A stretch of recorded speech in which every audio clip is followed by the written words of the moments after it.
Well, good morning, everyone. Today we are going to have a resentencing hearing that is not unexpected.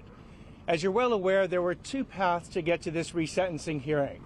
One was the court's own motion, and at no point did we oppose that motion. In fact, we said we were prepared to go forward with that motion.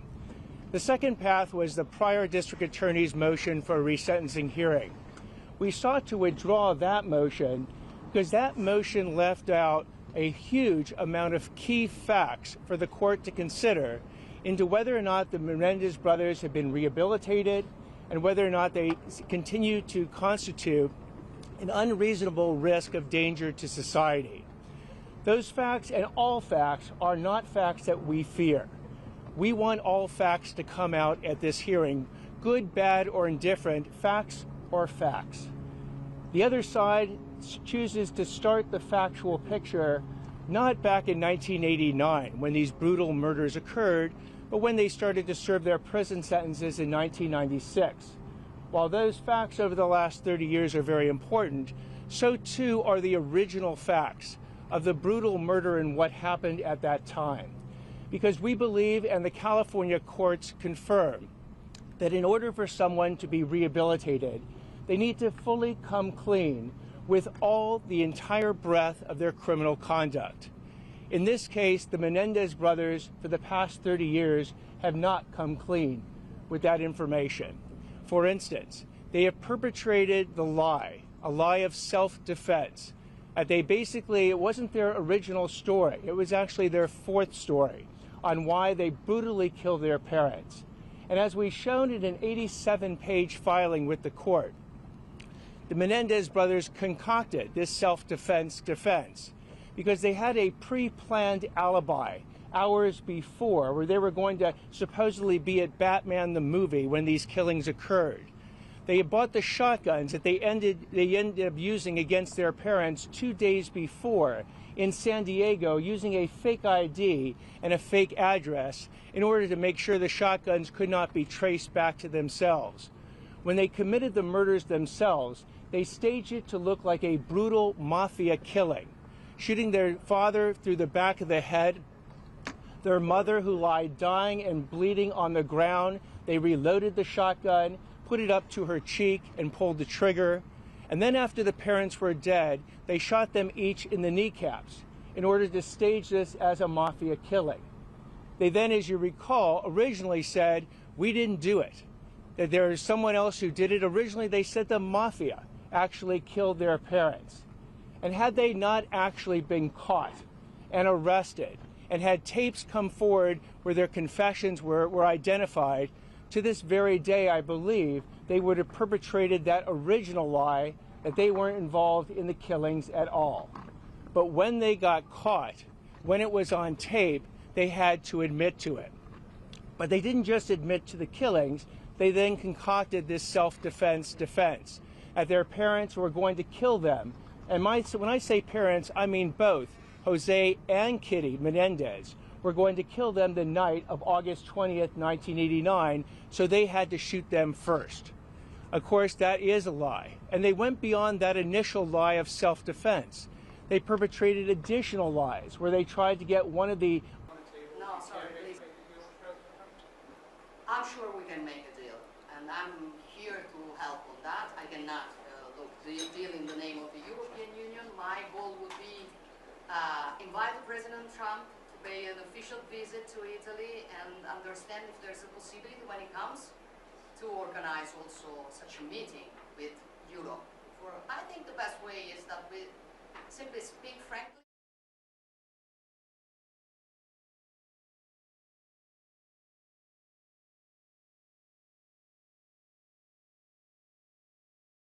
Pathway for the Menendez brothers to come forward, acknowledge all the lies they have told for the past 30 years, and then at that point, if they do it unequivocally and sincerely, and they convince the court, because ultimately the court has to make the decision here, then they can then say to the court, we have come clean, we have been rehabilitated, we no longer constitute a risk of danger to society. But until that happens, the answer is not yet for resentencing. Now, we have actually filed, one of the issues that has come up recently is that we filed a motion dealing with a report that we received from the parole board 2 days ago on April 15th. We have not worked, the district attorney's office has not worked with the parole board, we have not been in contact with the parole board, yet we received a comprehensive risk assessment from the parole board in connection with the parole board's activities for the June 13th hearing they're going to have. When we received that risk assessment, we believed it constituted additional facts that the court should consider in deciding whether or not the Menendez brothers do pose a risk of danger to society. These additional facts are based on a review that the parole board does that is comprehensive. They look at all the records, the prison records, the interview records, the reports in the prison. They talk to various people throughout the prison system about the Menendez brothers, and then they prepared a report that analyzes their view of the comprehensive risk that the Menendez pose of potentially being a danger to society. So we wanted to make sure that the judge got a copy of that report and considered it in connection with this sentencing. And by the way, that report, as it pertains to the parole situation, is just one piece of the information that the parole board will consider on June 13th when it conducts its own hearing. But again, it represents additional facts, and the prosecution doesn't fear facts. We want every single fact, good, bad, or otherwise, to be before this resentencing judge so that he makes the right decision.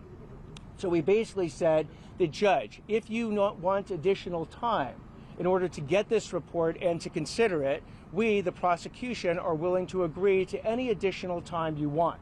And by the way, if you don't need any additional time, and you can get this report through a request to the governor's office, and you can consider it in connection with the resentencing hearing, we are ready to proceed. So what you'll see today is we are proceeding on this resentencing hearing. We believe that the defense will call a number of witnesses as part of the proceeding. We will then at some point have argument. We hope that the court will then get this comprehensive risk assessment point at some point. And then we don't know what the court's ultimately going to do. Will the court rule from the bench at the conclusion of the hearings, probably tomorrow? The court could do that. Could the court take it under submission and decide it wants to provide its thoughts and its opinion in written form and issue an opinion?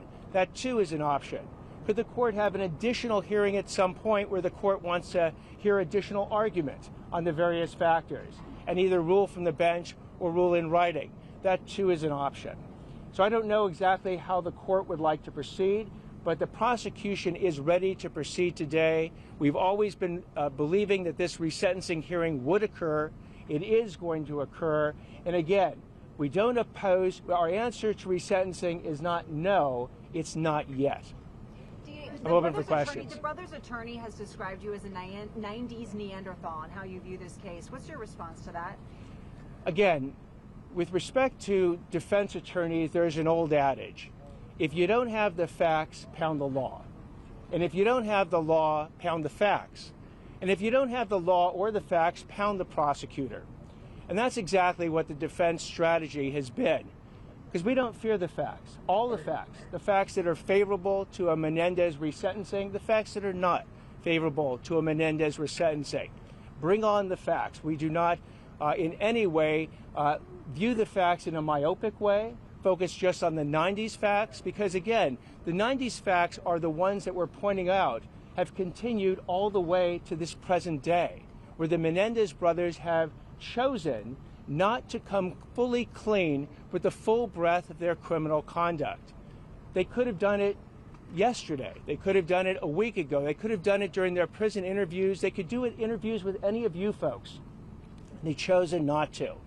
It's that choice that shows that they are not ripe for resentencing today. Do you expect to hear from them during this hearing?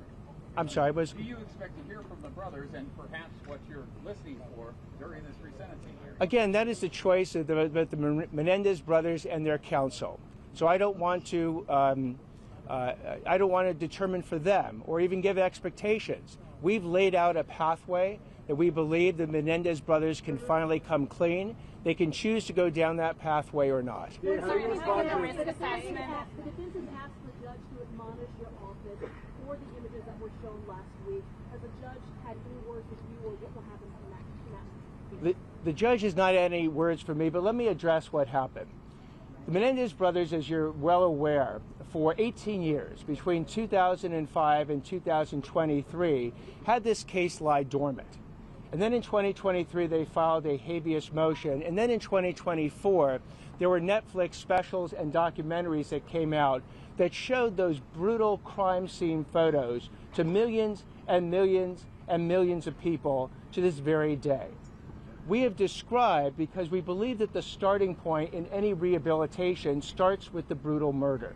And we have described in words repeatedly in all our submissions the brutality of this murder. 13 shotgun blasts, again, one through the back of the father's head, one to the mother at point-blank range as she lay dying on the ground, and then through the kneecaps after each one was dead, in order to stage it as a mafia killing. We have described that repeatedly in words, and there's never been an objection to that. There was never an objection to the fact that these crime scene photos were viewed very publicly and put out publicly for millions of people to see. Now, at the hearing that we had the other day, we described again in words the brutality of the killing, not to do it gratuitously, but because we believe that the rehabilitation, that the coming clean with all the lies starts with the murder itself, the brutality of it, the fact that the Menendez said that they had nothing to do with the murder for 6 months, the fact that the Menendez brothers staged it as a mafia killing, and you have to describe exactly how it was staged as a mafia killing in order to make the point. Now, what we did at that time is we showed a crime scene photo as part of our presentation. What we've apologized for is that we did not alert the defense and the Menendez family that in addition to doing what we had done many, many, many times in public, which is to describe the brutality of these killings in words, that we were also going to show an additional photograph. We've apologized for that.